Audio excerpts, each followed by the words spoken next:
Tenemos que hablar de lo que acaba de ser Peyton Talbot en el UFC 323, lo que le hizo a Cejudo, un medallista olímpico, un doble campeón de la UFC, un tipo que, si bien venía de una racha de derrotas, es un tipo que, si bien había pasado su prime, era buenísimo. Para mí, uno de los mejores que ha visto este deporte. Claro, en otra época. Y de eso es lo que quiero hablar el día de hoy. Peyton Talbot es lo de hoy y creo que la UFC sabía exactamente lo que estaba haciendo y por eso le mandó semejante retiro a UFC. Aparte, creo que la UFC de cierta forma odia a Cejudo por la forma en que se fue la primera vez. Creo que se la tenía guardada y de verdad que se la desquitaron en esta. Este programa enteramente lo vamos a tener dedicado a solo esa pelea, a lo que hizo Talbot, a la mentalidad de Talbot, a lo que significa la nueva ola de peleadores de MMA. Y es que tenemos que recordar cómo inició la UFC. Al principio simplemente era como una forma de hacer un experimento en el que el tipo que hacía judo, el tipo que hacía karate, el de boxeo, el de lucha, todos se iban a enfrentar y como que iban a descubrir cuál era el arte marcial que era más eficiente. Y recordamos cómo se dieron las cosas, el jiu-jitsu entró a la mente de todos, comenzamos a pensar que tal vez el jiu-jitsu era la solución y era lo más eficiente. Luego habían personas que eran capaces de defender las misiones más básicas y comenzó a complicarse. Los luchadores comenzaron a dominar a los practicantes de jiu-jitsu y a no dejarlos básicamente hacer nada, moverse en el suelo. Hemos visto la evolución de lo que son las MMA y cómo strikers comenzaron a tapar esos agujeros que tenían en su juego para poder hacer un juego de striking. Pero también nos comenzamos a dar cuenta que dentro del juego de striking había un abanico más grande, que de pronto los boxeadores cuando estaban en el pocket, cuando estaban en la corta distancia eran demasiado eficientes, pero un kickboxer, un practicante de Muay Thai con unos buenos leg kicks, o un kickboxer con un leg kick decente pero con mucho movimiento, un estilo el touch kickboxing, hizo gala en su momento y pudo hacer frente a estos boxeadores. Luego vinieron luchadores que podían derribar y simplemente controlar y ganar toda la pelea solo haciéndolo, y que simplemente tenían que tapar esos huecos. Vimos también la temporada de los Jon Jones, de GSP, de Max Holloway, de esos peleadores que hacían algo un poquito diferente, que cambiaron un poquito ese chip. Tomemos por ejemplo a GSP, tenemos a St. Pierre. El tipo prácticamente era enteramente karate. ¿Y qué fue lo que lo hizo alguien diferente? Lo que lo llevó a la cima fue la lucha. ¿Por qué? Porque implementó cositas del karate. E incluso en más de una entrevista, y seguramente ustedes lo han escuchado, él dice propiamente que lo que hacía que esos derribos fueran tan buenos era el timing que tenía. ¿Por qué? Porque cuando el otro llaveaba, él lo timeaba y lo alcanzaba a derribar, alcanzaba a juntar, llegar a sus caderas y derribarlo. Eso es algo que no se ve en la lucha tradicional. Es algo que era exclusivamente del MMA y de casos que... ¿Por qué? Porque en el MMA puedes dar golpes, y cuando puedes dar golpes cambia totalmente el juego. Cuando piensa nomás en una pelea de lucha, ¿en qué momento vas a timear un takedown de esa forma? ¿Cómo lo vas a setear? Nunca lo setearías con un jab porque no se puede dar un jab. Entonces esto fue un cambio en el juego, fue algo que él vio, algo que nadie se lo podía enseñar realmente. ¿Por qué? Porque nadie había entrenado karate toda su vida y se había pasado a entrenar lucha. Entonces él comenzó a descubrir esas cosas. Luego estuvo Jon Jones, que tenía todos los principios de básicamente todas las artes marciales y tenía un repertorio tan grande, de un abanico de posibilidades tan grande, que podía seleccionar lo que necesitara en el momento en que más le funcionara. Si estaba en una larga distancia tenía sus patadas, tenía hasta patadas en giro. Para un tipo tan grande, esas patadas en giro son muy beneficiosas. Si estaba en la distancia corta, él no es el mejor boxeador, pero incluso tenía codos también. Si la distancia era suficientemente corta, tenía clinch, podía derribar, tenía derribos de judo, tenía derribos de lucha. Y eso fue un cambio en el juego. De nuevo, ¿quién podía enseñarle? ¿Quién había hecho más de un arte marcial y podía decirle qué herramientas usar en cada caso? Eso es algo que él tenía que descubrir. Y este tipo, lo que nos mostró ayer, Peyton Talbot, nos mostró que él creció viendo no a los luchadores, no a los que hacían jiu-jitsu y que se empezaron a tapar esos huecos, sino a los que ya los habían cubierto. Y entre ellos pudo todavía depurar más las habilidades que necesitaba depurar y exhibirlas. Y lo que hizo ayer fue una demostración de lo que es la nueva ola de peleadores.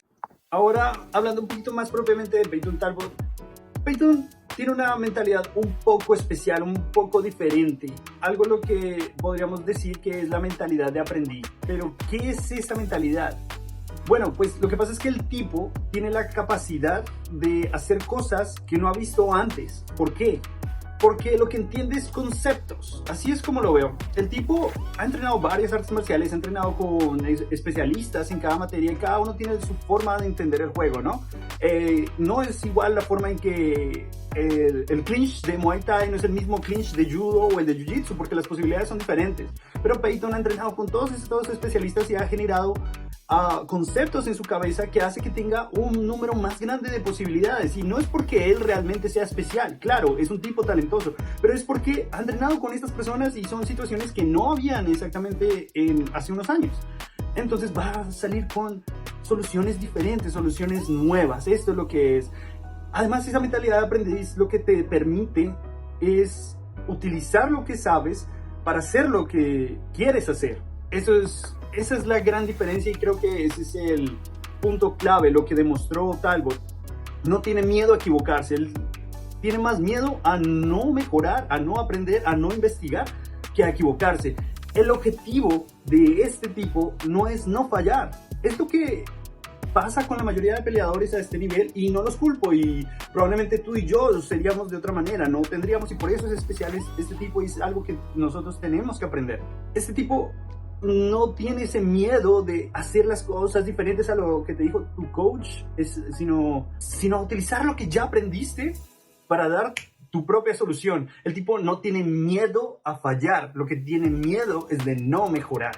Ahora, ¿cómo funcionaría esta mentalidad en una pelea? Bueno, pues si tienes esta clase de mentalidad, piensa un poco más como sería un sparring, como si no estuvieras realmente dentro de la pelea, sino que estuvieras entrenando. Es un poquito la actitud que tenía Jan Silva, podemos compararla con la actitud que a veces muestra él. Te permite hacer cosas un poco convencionales, atacar de otros ángulos, o algo que fue, creo que lo que me hizo entender lo que era este tipo y lo que quería hacer, dar esas soluciones diferentes, derribar al derribador. Si tienes miedo de que un tipo te ponga la espalda contra la lona y te controle durante 3 asaltos, bueno, ¿qué tal si tú le pones su espalda sobre la lona? El tipo, ¿vieron la cara que hizo cuando completó el derribo contra Cejudo? Le hizo ese trip y lo derribó. Eso es lo que me hizo entender lo que era este tipo. Pero ojo, esto no se debe confundir con arrogancia, con falta de respeto del rival, con falta de profesionalismo. Vean que ganó. No tenemos que ser haters de esto. El tipo hizo lo que tenía que hacer, salió, tomó riesgos, los tuvo que pagar en su momento, porque en algún momento Cejudo le revirtió la posición y se las vio difíciles, pero tenía otras herramientas y él sabía que las tenía. Es como, no sé si alguna vez han tratado de sacar un tornillo y de pronto se barre, si la cabeza ya no funciona y ya no puedes utilizar esa herramienta, tienes otras alternativas que tal vez no es tu plan A. Tal vez tengas que cortar ese tornillo, tal vez tengas que utilizar otro tipo de herramienta y forzarlo, pero el punto es sacarlo. Eso fue lo que hizo Peyton Talbot. Utilizó una herramienta, vio que el resultado no era el que quería, que en algún momento tuvo problemas, entonces usó otra herramienta y él sabía que la tenía, entonces se arriesga a usarla. No es arrogancia, no es exceso de confianza, es más bien esa confianza en sí mismo, basada en el trabajo ya hecho y en los conceptos que ya ha aprendido. Bueno, ¿y por qué esta mentalidad sería importante para el futuro del MMA? Pues básicamente este tipo de peleador va a tomar riesgos calculados y va a tener otras soluciones, nuevas soluciones, porque tiene nuevas herramientas, va a tener nuevas soluciones a problemas que ya conocíamos, e incluso va a generar nuevos problemas a los que vamos a tener que darle nuevas soluciones.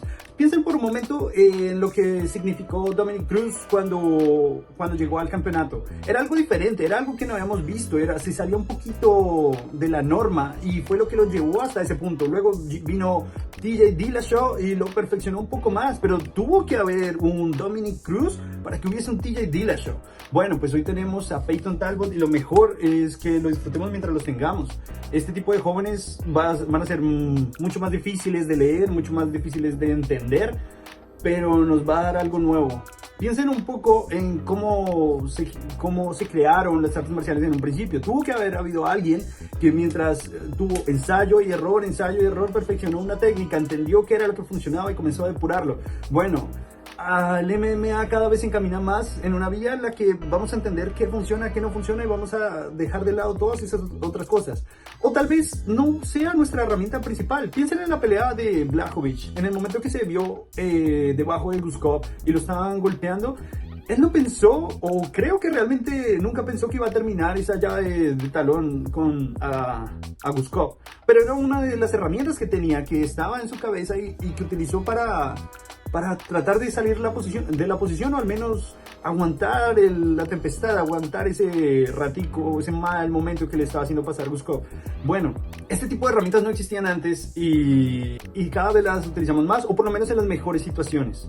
En conclusión, el futuro de las MMA ya está acá y la pelea de Henry Cejudo contra Peyton Talbot fue la prueba de ello. El tipo Talbot tiene demasiadas herramientas para ser tan joven y se da la libertad de utilizarlas. Si sigue por este camino va a ser uno de los mejores en su división, o al menos va a dictar uno de los cambios. Sí, claro, la mentalidad de aprendiz tiene un defecto, y es que a veces necesitas que te fluya sangre por la cara y que no quieras perder y que te aferres al estilo Khabib, a una batalla y a la forma que tienes de vencerla para poder llegar a ser campeón. Y es lo único que me deja duda este muchacho, y vamos a verlo y vamos a solucionar todas esas dudas en el futuro. Bueno, y si llegaste hasta acá no olvides suscribirte para más videos y cuéntame en los comentarios. ¿Crees que hay algún otro peleador que representa aún mejor que Talbot esta nueva mentalidad y esta nueva camada de peleadores, o una nueva pelea que nos haya mostrado eso? Déjame todos tus comentarios en la caja de abajo y nos vemos en un próximo video.